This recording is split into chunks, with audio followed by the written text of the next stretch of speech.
It's a new day, it's a new start, it's a new canvas.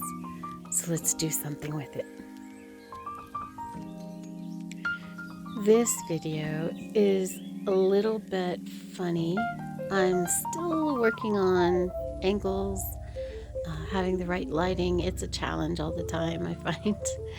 Right here, it's starting to lay in the background of the sky colors. And this is also where usually the direction of my painting gets going. So now I'm stippling in, well, not stippling, but tapping in cloud formations and feelings. But right under there onto the right side in that background area, that's actually what's decided where my painting is going to go already in my head, because I like that little background peeking out. So that's where I'm headed. So now I'm going to start with the middle of the painting, where I'm going to bring in some mountains that I don't want to be a huge focal point, but they're a little bit closer. So I'm going to bring them in to be a little darker.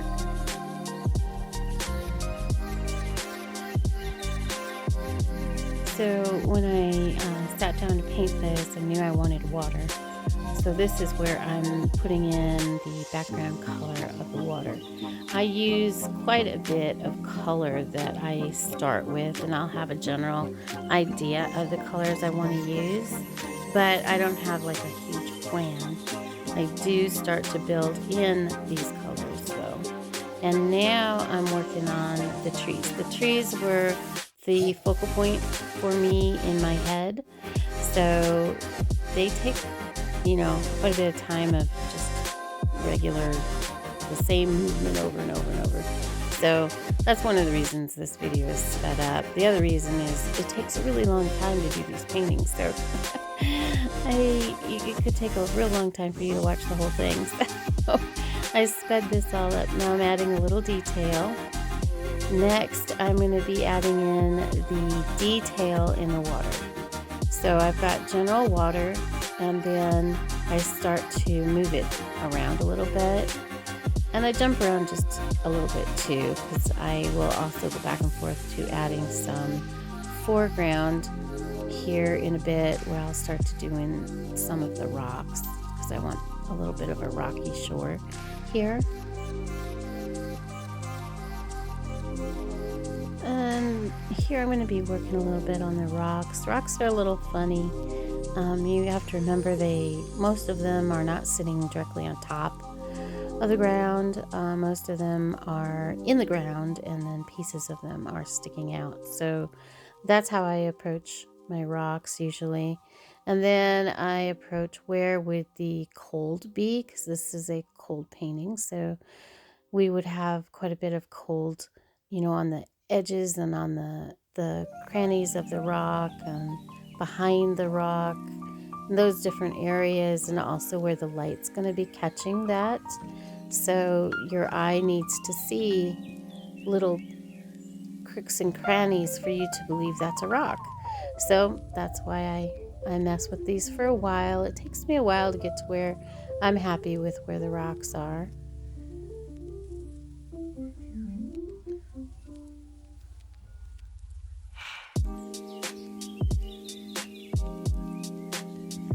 The other thing that I'm working towards here is making the rocks stand up or have a 3D effect, so that they're not just laying there flat on your canvas. I want them to come out and be as real as possible. So we're going to do a lot of little detail, a lot of little highlighting. Same with the water. The water needs to have a little movement. There are some paintings where I do a very glass-like water that's still and not moving, but not in this piece.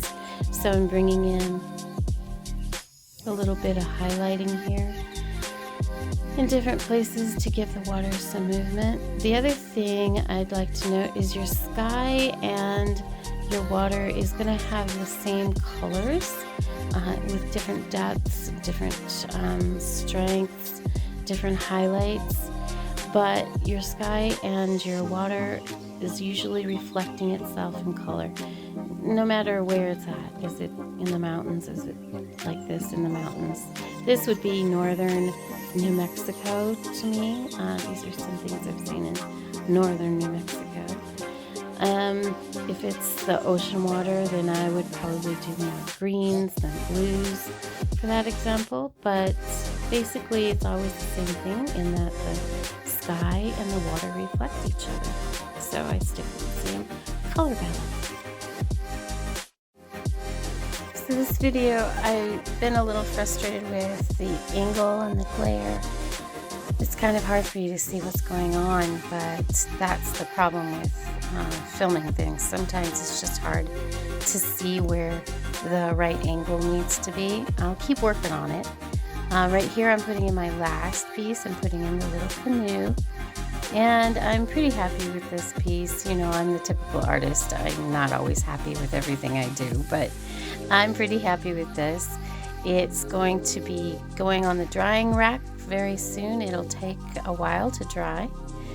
And that's just about it. That's about all I've got. Next thing I'm going to do is sign it real quick, and then you'll see the finished product.